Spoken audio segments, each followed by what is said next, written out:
Halo, Assalamualaikum. Ketemu lagi dengan saya, Leila Mona Ganim.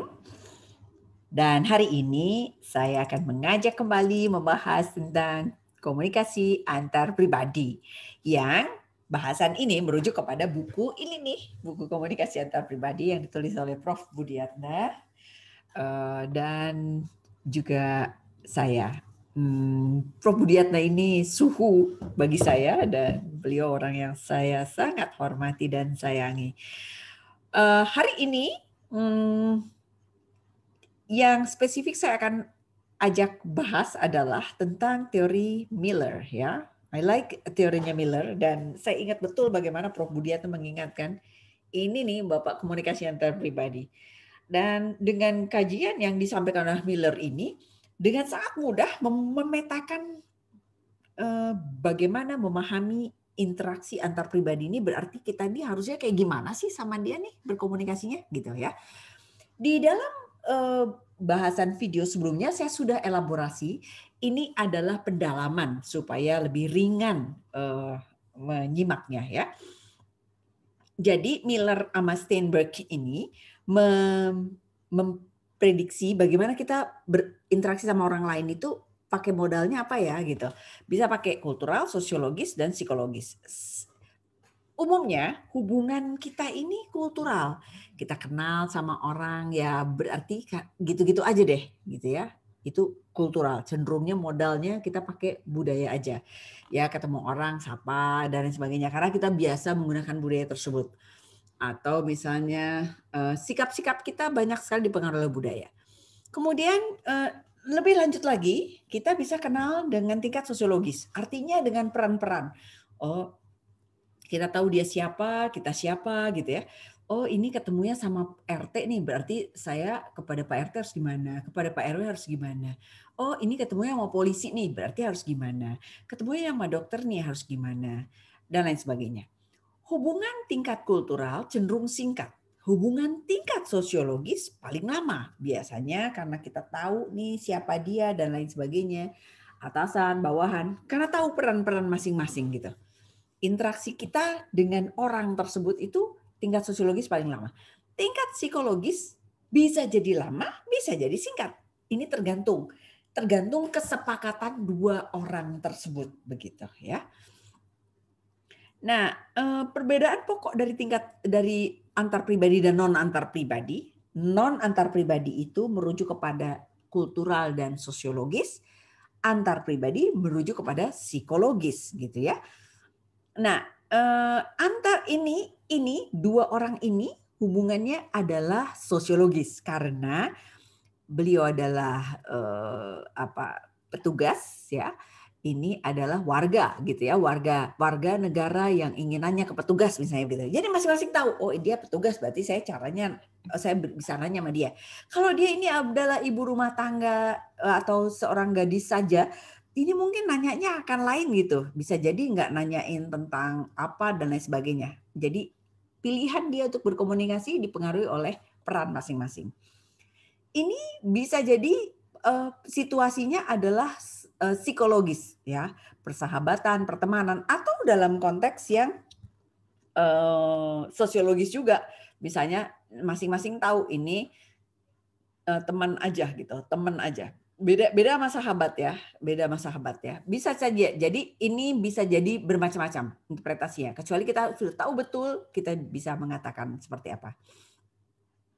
Non antar pribadi adalah berkaitan dengan sosiologis dan kultural. Nah, pada tingkat antar budaya, prediksi kita dengan rangsangan stimulus generalization. Jadi persamaan yang kita lihat dari orang dengan kriteria tersebut. Misalnya ini profesor, berarti kita udah tahu nih dia gelarnya sarjana tertinggi, ya terikat pada ilmu pengetahuan, bisa jadi promotor dan bagi mahasiswa S3. Nah, dengan kita tahu dia, kita akan mengklasifikasikan dia dengan interaksi tersebut. Ini dalam konteks sosiologis. Dalam konteks psikologis, itu dengan diskriminasi. Kalau ini generalisasi, kita ngelihatnya orangnya, kalau kultural tadi secara kultural kita mengeneralisasikan, kalau secara sosiologis kita mengeneralisasikan dengan peran-peran tadi gitu ya. Kalau secara psikologis kita mendiskriminasikan. Ini tidak dalam konteks diskriminasi sebagai kata yang negatif, tidak.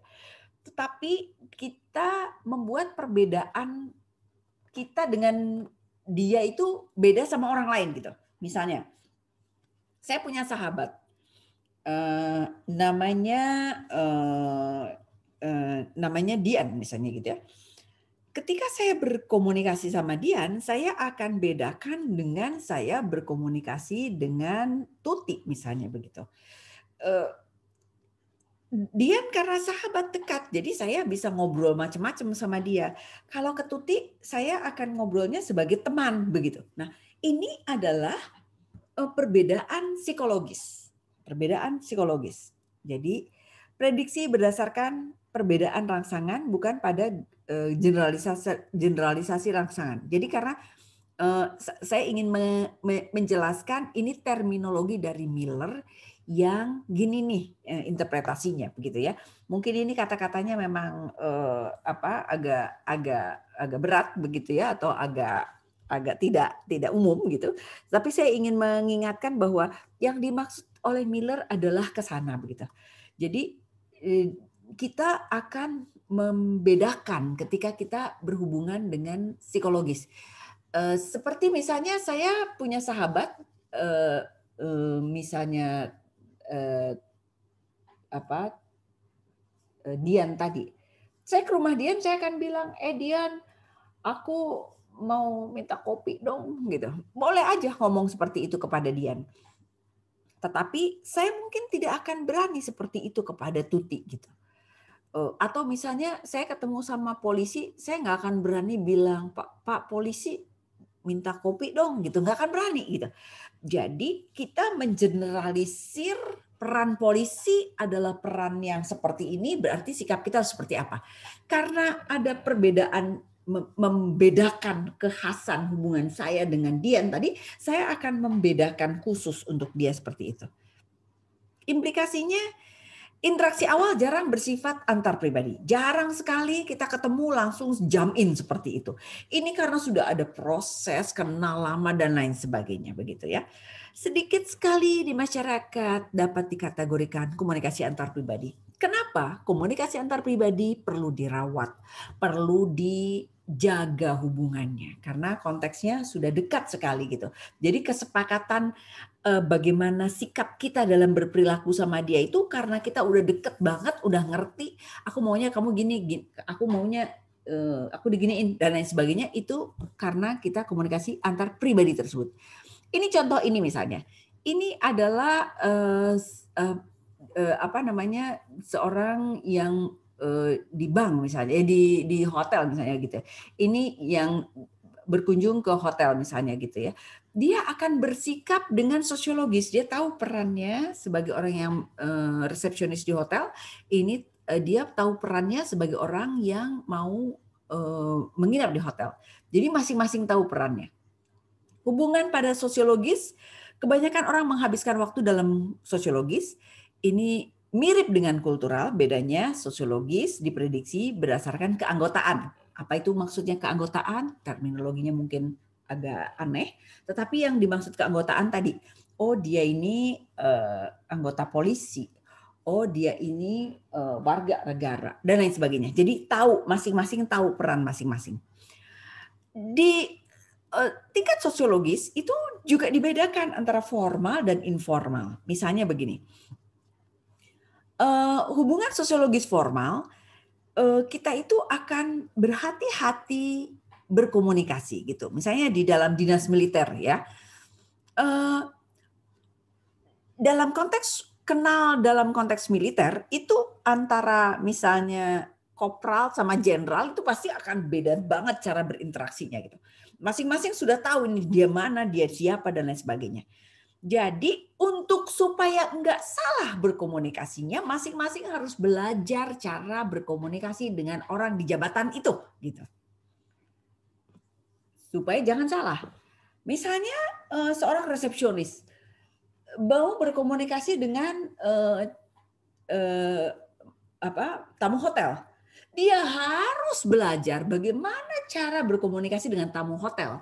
Karena tamu hotel ini adalah orang spesial yang dia punya kepentingan tertentu gitu. Jadi dia tidak boleh berkomunikasi semaunya gitu ya. Jadi ada aturannya. Nah, tingkat yang informal tadi kurang lebih sama dengan formal tetapi lebih longgar. Misalnya, seorang tamu hotel sama resepsionis pada saat awal dia akan formal, menempatkan secara formal posisinya gitu. Tetapi dalam situasi yang berbeda, ketika misalnya tamu hotel tersebut ngobrol sama resepsionis dalam situasi yang lebih santai, ketemu di mana gitu, dia akan lebih santai lagi cara berinteraksinya. Atau misalnya dosen sama mahasiswa. Dosen sama mahasiswa kalau lagi di dalam sidang ujian pasti akan spesifik sekali cara berinteraksinya. Tapi ketika udah ngobrol lebih santai, dia akan lebih tidak seformal pada saat tadi sidang gitu dan lain sebagainya. Nah, kebanyakan orang berakal sehat tahu bahwa hubungan perlu usaha. Pihak yang berinteraksi perlu menyediakan waktu untuk memelihara supaya hubungannya memuaskan. Nah, di dalam konteks antar pribadi sebenarnya dia perlu buat waktu untuk saling mengenal satu sama lain, begitu ya. Antar pribadi bukan berarti pasangan saja, tetapi juga orang yang saling dekat satu sama lain, gitu. Ini kita tidak tahu di dalam situasi ini, bisa saja ini adalah perawat, ini adalah yang dirawat, berarti itu adalah sosiologis, peran-peran gitu. Tapi ini bisa saja ini adalah sahabat, bisa saja begitu. Hubungan baik tidak terjadi begitu saja, juga tidak tumbuh dan terpelihara secara otomatis. Nah, cara klasifikasi selain dari yang dijelaskan sama Miller dan Steinberg dalam konteks non antar pribadi, dan non antar pribadi, antar pribadi dan non antar pribadi. Kalau La Follette tahun 1996 dia membedakan antara personal dan impersonal. Kalau Miller dan Steinberg pribadi dan non antar pribadi, kalau ini personal dan impersonal. Impersonal adalah semata-mata peran. Kita cenderung tidak pilih-pilih pelayan, tetapi yang penting kita dilayani dengan baik gitu. Jadi misalnya kita ketemu sama orang, oh ini pelayan misalnya gitu ya.